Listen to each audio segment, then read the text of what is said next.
All right, let's take our Bibles and let's turn to Genesis chapter 9. Our passage this evening will be in Genesis chapter 9, and we'll be looking at verses 1 through 7. And you can also get your handout out, and I will be referring to that at various times in our study tonight. So Genesis chapter 9. Now tonight we're going to be in part 2 of our study of the Noahic covenant. And what we'll look at tonight is I'm going to review the handout somewhat briefly as opposed to last time. And then we'll look at Roman numeral 1 on the handout, which is I will review the introduction. So just to get our bearings on the context and when this covenant was given to Noah. And then if you see on the handout Roman numeral 2, we'll look at just reviewing those items. But in terms of tonight, mostly what we'll do is we'll review the handout just briefly. I'll review what we looked at last time, the introduction, and some introductory items related to the covenant given to Noah. And then we'll begin looking at Roman numeral 3, which is the contents of the covenant. And so if you have the handout or not, what we'll look at is the items listed under A through D. So we'll look at filling the earth, ruling over the animal realm, a change in food, and then what we would call today capital punishment. Obviously, we'll speak more on that later. That's not the phrase given in the scripture, but that would be more or less what we refer to it as. But before we get into our portion of scripture tonight, which will be Genesis 9, 1 through 7, let me just do a brief review of the handout. So on the handout itself, of course, I start with Genesis 6:18. I have the verse there. But I will establish my covenant with you, and you shall enter the ark, you and your sons, and your wife, and your sons' wives with you. Of course, that is given before actually the flood, as we saw that last week. So it makes for a good verse sort of as a header on the outline of the handout. But if you look at the handout, what we have is an introduction, which kind of gives a summary of Genesis 1 through 8. It gives the setting, in other words, of when it happens. And then also under the introduction, I call it starting over after the flood as sort of a reboot. We'll look more at that tonight as well, because after the flood, God will restart and resume what he began prior to the flood. And then under the second Roman numeral there, you see the Noahic covenant, the contents, and the sign of the covenant. And then we have a few quotes there. But what we looked at last time was the introduction and then the items related to the Noahic covenant. So if you recall the setting, and essentially what we have is Genesis chapter 1 through 8 is the background to the covenant giving in Genesis 9. But in chapters 1 through 8, if I were going to summarize it, what I would say is the first 3 chapters describe the week of creation. So Genesis 1 through 3, the week of creation. Chapter 2 describes the specific details of the 6th day of creation. And of course we have the fall. I like to call it the fall, not simply of man, which obviously is the case, but also of creation itself and all that is entailed in that. So that would be somewhat of a synopsis of the first 3 chapters. And then from chapters 4 really through 6 or thereabouts is what you find as the deterioration we looked at society. So Adam and Eve are cast out of Eden. They start to be fruitful and multiply. Murder occurs very quickly. And then you just have this ongoing deterioration of society. And eventually God brings a flood, just as we talked about last week. But prior to the actual event of the flood, as I mentioned already, Genesis 6:18, God promises a covenant with Noah post-flood, or we'd say it would be inferred there or implied that God is going to give this after the flood. And another way you could even think of it is God is promising to deliver Noah and his family through the flood, and we'll start over again with Noah and his family. Now, we also looked at, and if you have your handout, you see Roman numeral 2, item B. What is a covenant? Essentially, it's an agreement, we call it, between two parties. I read a few definitions, but you also could think of it as a promise. There are some downsides to using that phrase, but it is helpful because you could say, for example, I promise to do this if you do this. Now, that would be more of a conditional covenant, but that's the idea there of a covenant. It's a promise made by one party to another, or you could say a promise made between two parties, which gets us to the next point on Roman numeral 2 from last time, which is conditional versus unconditional. The Noahic covenant is unconditional versus some other covenants in the Bible are conditional, and those are just that. God attaches, I don't like to use the term strings, but with a conditional covenant, there are certain conditions, just the word itself. In order for God to fulfill his promise, certain conditions must be met. Whereas on the other hand, if it's unconditional, God is promising to do something regardless. It's just simply, I promise to do this. So an easy way to think of it is, if it's unconditional, which is what the Noahic covenant is, God is essentially saying, I promise to do this, period. If it was conditional, God would say, I promise to do this if you fulfill X, Y, Z. And that would be a conditional covenant.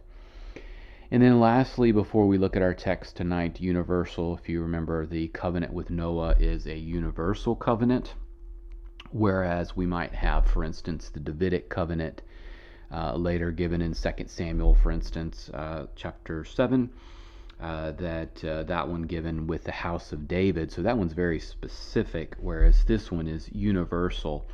And I think that will help as we look at some of these contents as well, that God is making these promises, in particular not to flood the earth again globally, and there's no condition attached to it for man to fulfill. So we can be thankful that that won't happen again in a global sense, but we also see where it's universal, this promise, so it's not focused on just the Israelites as we may think of with some other covenants. So now, having said all of that, let's read Genesis, and I'll do this, Genesis chapter 9, verses 1 through 7, and we'll review the contents now of that covenant. So as we read this, the flood has subsided, and the first thing Noah does at the end of chapter 8 is worship God, give a sacrifice, and they begin to go about starting over again. So let's read Genesis chapter 9, verses 1 through 7, and then we'll look at these contents of the covenant. And God blessed Noah and his sons and said to them, Be fruitful and multiply and fill the earth. The fear of you and the terror of you will be on every beast of the earth and on every bird of the sky, with everything that creeps on the ground, and all the fish of the sea. Into your hand they are given. Every moving thing that is alive shall be food for you. I give all to you as I gave the green plant. Only you shall not eat the flesh with its life, that is, its blood. Surely I will require your lifeblood. From every beast I will require it, and from every man's brother I will require the life of man. Whoever sheds man's blood, by man his blood shall be shed, for in the image of God he made man. As for you, be fruitful and multiply, and populate the earth abundantly, and multiply in it. So now as we go forward here, looking at the contents of the covenant, again, Noah and his family, they exit the ark after the flood has subsided and that period of time has elapsed. They offer a sacrifice, they worship the Lord, and God is pleased with them. And as I began reading it, you'll notice that God blessed Noah and his sons. And then the first of and we're looking at here, if you have your handout, not necessary, but if you want to refer to it, Roman numeral 3, we're going to go through items A through D. And this one is the first one, which is to fill the earth. So this would be a similar command if you recognize there is a bit of familiarity here with what was given to Adam. And it's again reiterated or repeated in verse 7. But the first thing is that they need to repopulate the earth. So God's desire is to repopulate the earth because, of course, obviously everything has been destroyed, barring what was on the ark. And so God is going to start over again, and you could think of it as to reboot. I'm sure we all have had a computer or a phone that gets stuck and you shut it down and you reboot it. Well, in effect, God is doing that with his creation. There is sin and judgment that came upon the earth, but yet God's promises were sure and certain. He would redeem, bring a Messiah, all of those aspects, but in order to get back to what God's purposes were for creation, they have to go back and repopulate.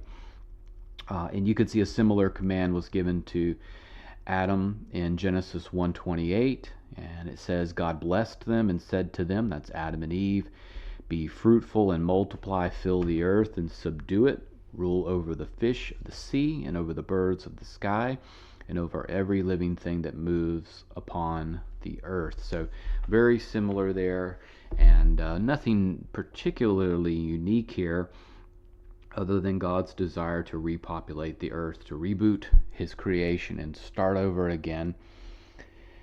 So as we move on then to the next item that relates to this contents of the covenant section, is that they're called, humans are, mankind, to rule over the animal realm. Again, this first part of this isn't necessarily unique, but it is a little bit varied here with the earlier account in Genesis, the week of creation. Notice how it's different in Genesis 9:2. It says, the fear of you and the terror of you will be upon every creature, every beast of the earth, every bird of the sky, with everything that creeps on the ground.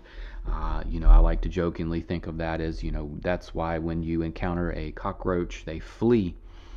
They're on the ground and they creep on the ground and they flee. Fish. But all of that, in all seriousness, is the idea of the end of verse 2. It's given into their hand. This is the idea of dominion, that God has given humans the authority to exercise rulership over creation. And so we see this here, the rule over the animals, and it would be different. There are some who see this as a change in the way animal behavior was pre-flood. And essentially what that would be is the idea, if you've ever seen or heard that or read about that, is that perhaps animals prior to the flood were similar in their characteristics as other humans were. If you remember, the whole earth was filled with violence and so forth, that perhaps animals had become wild and uncontrollable. Of course, we don't know that, but if you do encounter that, that would be the general idea. But nevertheless, this idea of man ruling over the animals would be different. There is fear and terror would now characterize the relationship between animals and humans, and we can see that today. And again, it's not in the sense of perfection. We do have some, if we would say, anomaly situations, but by and large, that is the case we see. But one of the things I think is worth pointing out here, so that we don't go to an extreme here, would be that man was to be a good steward of what God had entrusted in him. In this case, it would be, of course, the animal realm. And when you think of stewardship, and I know the typical tendency, and I understand why, which is to think of the monetary or something akin to that. But when we think of stewardship, we also need to make sure that we remember that all the things that we have that God has given to us, he expects us to handle it and use it and appropriate it in a responsible way. And so in terms of this animal situation here, the idea of being a good steward over the creation in terms of animals is we wouldn't be cruel to them. So we do have authority, we do have a responsibility to exercise authority over animals, yet at the same time we don't want to be cruel to animals. Let me read you this from Ken Fleming's commentary of Genesis. Really good commentary, but also a good quote. Fleming writes, "People were free to handle them, that is, animals, as they pleased, but always as responsible stewards of God's creation. There is no license given here to abuse animals." End quote. So now, having looked at the command to fill the earth, to rule over the animal realm, the next thing you'll see there, and it's item C, which is to change. There is a change in food. Sometimes it's called a change in diet. I suppose you could call it that as well. And so the idea of that would be that the diet or restrictions have changed. And before, it would seem as though that humans would have been vegetarian, we would think of today, in terms of their diet. In other words, they weren't meat eaters. And let's look at Genesis 1:29 so we can see that where that comes from. And again, this command very similar, Adam and Eve, but of course the one with Noah has the variant to it. But look at Genesis 1:29. Then God said, "Behold, I have given you every plant yielding seed that is on the surface of all the earth, and every tree which has fruit yielding seed." But notice the end, "it shall be food for you." And so the idea there is that, and you can see the rest in verse 30, it's similar as well, the idea of plants being food for Adam and Eve and the early inhabitants of the earth. And so there was previously a diet there where you think of vegetarian, but now there is the permission of God to be able to eat food. Notice verse 3, so this is Genesis 9:3. So again, Genesis 9:3, "Every moving thing that is alive shall be food for you," just as he's referring there to the green plant, which is back in Genesis. But something's different with this change in food, or this change in diet we might think of in our vernacular today. Notice the one prohibition to the meat eating, and it's in verse 4. "Only you shall not eat flesh with its life, that is, its blood." So there is the prohibition there that while you could eat meat, you couldn't have the blood there, and the idea is that blood represents life. Let me give you two cross references here, and you can, just to get this idea, which of course does evolve over time in creation, in the revelation of God in the scriptures there.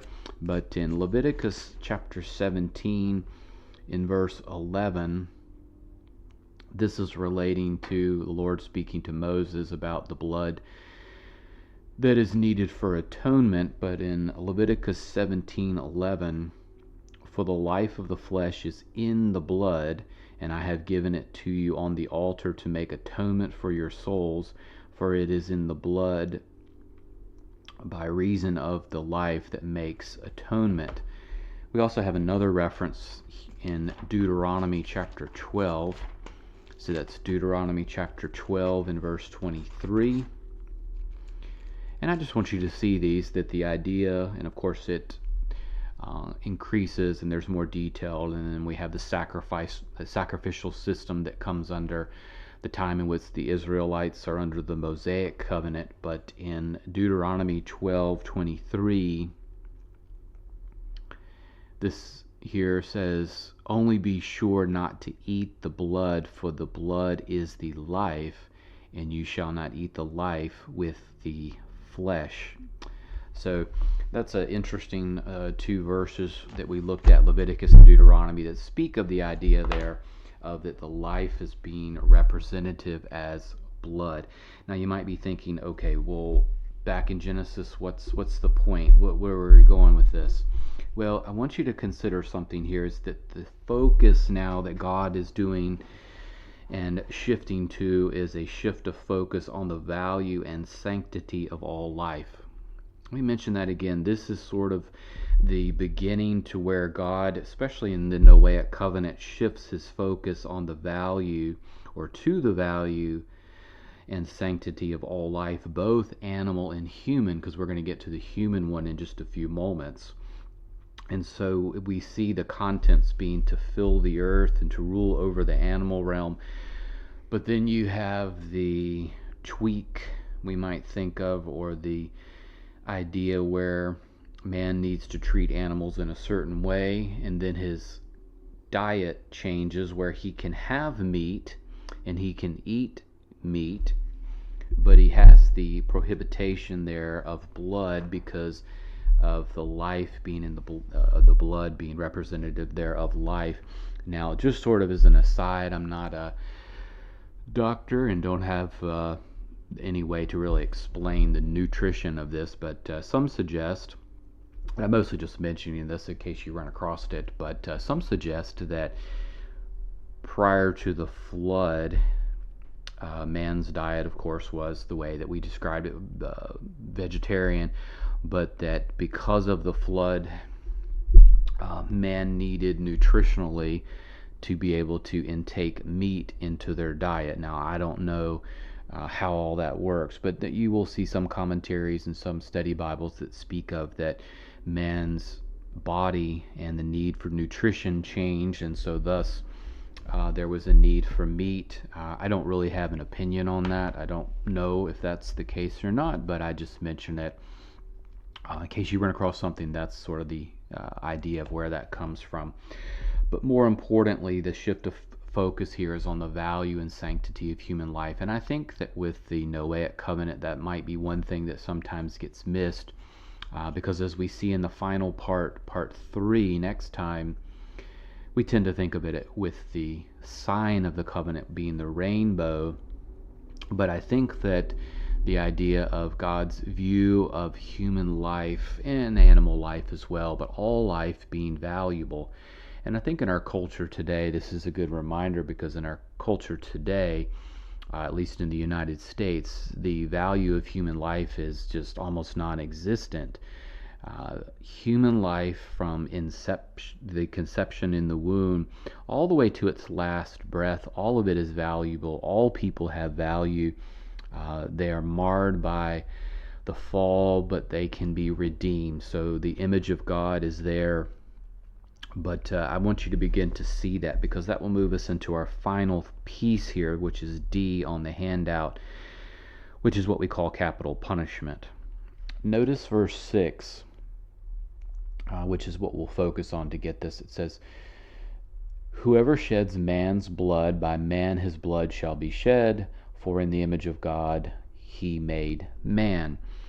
So what we see here is that life is so important, to shed it wrongfully will bring and should bring grave consequences. The idea there is to deter evil, to deter murder. Now, if you think about Genesis 4, it didn't take long and murder occurred. But human life is more and very important, in particular with related to animals, because of one reason. Notice in verse 6, "Whoever sheds man's blood, by man his blood shall be shed, for," or because, "man was made in God's image," the Imago Dei. No matter who the person is, they have value in the Lord's eyes because they are made after his own image. They are image bearers, and they have certain traits and uniquenesses that we don't find in the animal realm. We don't even find in the angelic realm either. I would caution you all as well, that we think about, we need to do the same. We need to see all people as in the image of God. They're all valuable. We may not agree with them. We may not like a particular person, or maybe we don't get along with them, but the bottom line is that they still have value in God's eyes. We aren't more valuable. We're all equally valuable. But of course, that doesn't mean that a person isn't sinful, doesn't need the gospel, it isn't marred by the fall. All life is marred by the fall and needs to be redeemed through Christ. But that's secondary, or a second item, I should say, to the fact that you and I need to value people and see them, even those that we don't like, we need to see them that way. And I think it would cut down on so much hostility. But again, let me just be clear. We need to value human life, all of it, all humans. We also need to understand that just like us, we need to be redeemed by Christ, because that's ultimately what changes people. But let's look at a few things too to consider with this idea of capital punishment. And I'll give you a resource as well. In the Old Testament, there's a difference between killing and murder. I think a killing would be self-defense, for example, whereas what the Bible's speaking of here is murder. So this is the idea of homicide or something premeditated. I think of the story of Cain and Abel, which is in Genesis 4. But you'll see there that man needs to execute judgment and this punishment in certain situations. And this is where the role of civil or human government comes into play. I do believe, and I'm one who believes, that although there may be some loose formations prior to the flood, that here is where we have the beginning of civil or human government. So this is the establishment of a formal governmental system that would execute this type of judgment. We would think of it as civil or just government in general today. Let's look at two passages real quick. Romans chapter 13 again, rather. Romans chapter 13. And there Paul gives instructions to Christians on the need to be subject to every human authority, those governing authorities. This is Romans 13. It says that they were established, Romans 13:1, by God. Human government was established in this formal sense by God and is held accountable to God. But this is somewhat a story for another day, you might say. But notice verse 4, Paul says, "For it," human government, "is a minister of God for good. But if you do what is evil, be afraid, for it does not bear the sword for nothing." This sword, the idea of judgment, or the idea of executing, for instance, in this case, capital punishment, is given to the governmental authorities, not to individuals. So I think that that's a little bit needing clarification. So this is something so that we don't have people running around killing one another. This would be done in certain situations by the government, the civil human authority here. And then you also have a passage in 1 Peter chapter 2, verse 13. Beginning in verse 13, it says, "To submit yourselves for the Lord's sake to every human institution, whether to a king as one in authority, or to governors as sent by him," the him there would be God, "for the punishment of evildoers and the praise of those who do right." So again, the idea is still the same. The main point, Romans 13, 1 Peter, as well as back in Genesis, is that human government was established as a deterrent. Now, again, it's not a permanent solution. The permanent solution is the gospel of Jesus Christ. It is a heart that is changed. But government is meant to restrain evil, and it would be needed if you think of what has just happened in Genesis 9.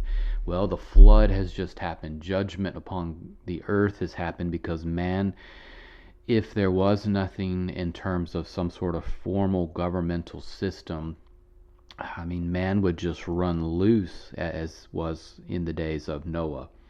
I'm going to read you something. This comes from Henry Morris's commentary in Genesis, and I think it's helpful here.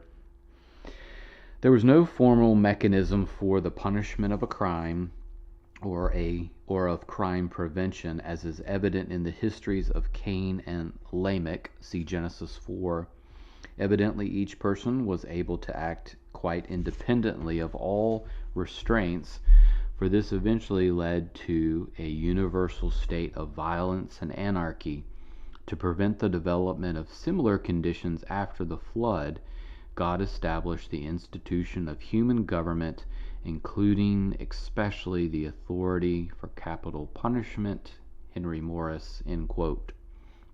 Now, if you're interested in this subject, because I know It is a bit complex and involved, and time has changed. We've got quite some period of time since the Noahic covenant.